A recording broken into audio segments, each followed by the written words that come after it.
We've talked about reptilians, greys, the Nordics, Pleiadians, Arcturians, Andromedans. Let's talk about the Orions, because the Orions are not just one race, and I think that's what a lot of people misconstrue. When we talk about the Orions, we are talking about an entire region of space that is connected to multiple civilizations, multiple agendas, and one of the most intense conflict stories in galactic history. From Earth, we see it as the Orion constellation, with stars like Betelgeuse, Rigel, Bellatrix, Alnitak, Alnilam, and Mintaka. Mintaka is a part of Orion's belt, and it was a major crossroad hub for a lot of these star nations. It's remembered as being very peaceful, water-connected world before it was taken over during the Orion conflicts. And this is where those Orion Wars come in. The Orion Wars, they were not just one battle. They lasted millions of years. There was a long series of conflicts over power, consciousness, territory, genetic programs, control systems, and freedom. See, this upper region of Orion, they were connected to higher consciousness. They were connected to the spiritual knowledge and more balanced civilizations. But that lower region in Orion became more tied into the domination, the hierarchy, the control, the militarization, and the expansion of it all. And eventually, those lower forces pushed forward, and Mintaka was taken over. Those higher Orion worlds were invaded or destabilized, and then Orion became one of the biggest battlegrounds between free will civilizations and control-based empires. And this is why Orion energy can feel so split,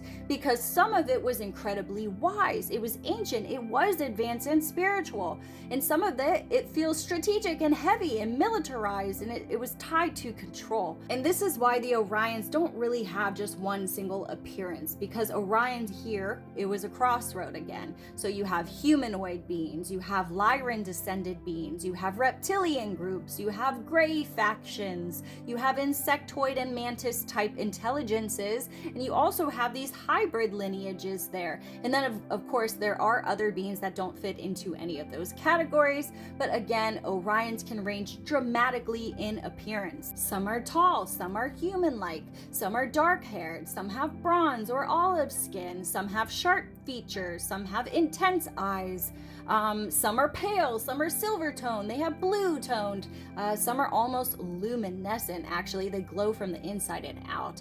But some do have those darker complexions, and they have regal and ancient features. Some connected to Mintaka's water worlds have these softer aquatic energies. They have clear eyes and a very peaceful presences. But again, some of these Orion beings, they have more reptilian features, so they have stronger bone structures, sharp eyes, they're scaled, they have textured skin, and they have powerful warrior energy when you are in their presence again. But we do have gray kind of linked hybrids here too. They have with larger heads, slimmer bodies, large eyes, and a more scientific and analytical presence.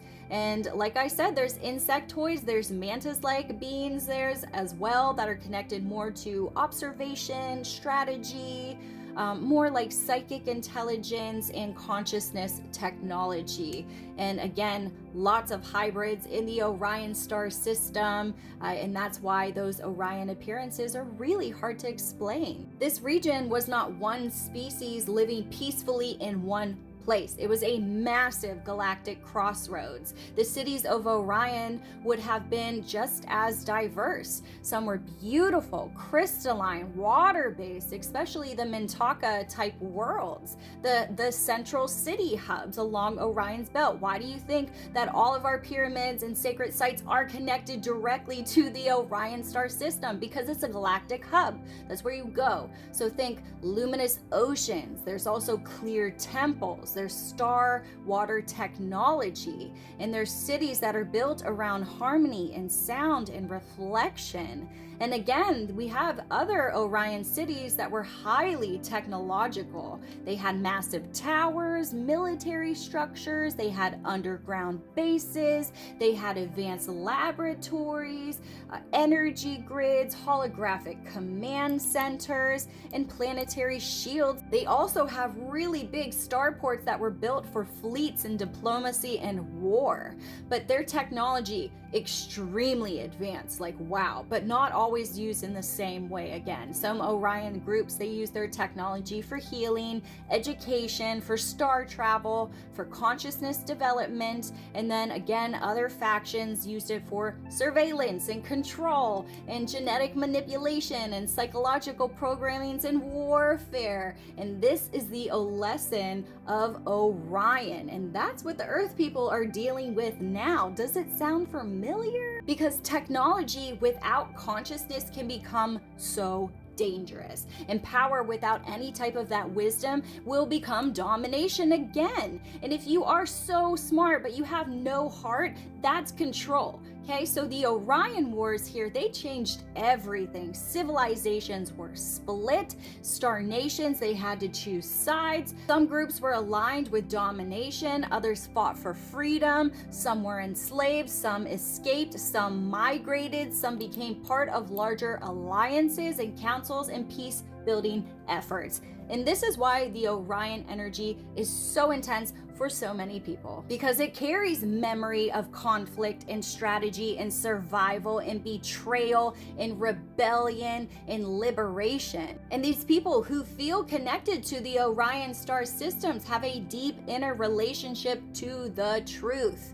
They want to understand the systems. They question the authority like they should. They study psychology and history. They study power and corruption and warfare and consciousness and all of the hidden agendas. And they are often here to understand both the light and the shadow. And that's not always so comfortable here on the third dimensional planet of Earth, because yes, we are enslaved in a control system, but you're here to wake up and remember that and to change it, because it's not always dark, because you know what darkness feels like, and you know what happens when that shadow goes unchecked. Orion Starseeds can be very powerful pattern readers. They can sense manipulation quickly. They may struggle with control and trust. They may struggle with power dynamics or feeling like they just have to stay alert literally all of the time. But when they heal, that Orion energy becomes incredibly strong, okay?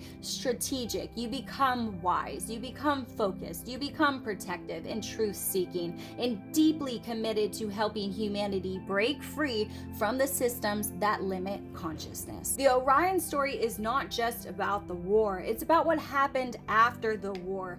Can those civilizations heal? Can those former enemies evolve? Can power be used responsibly? Can beings who once lived under control learn sovereignty again?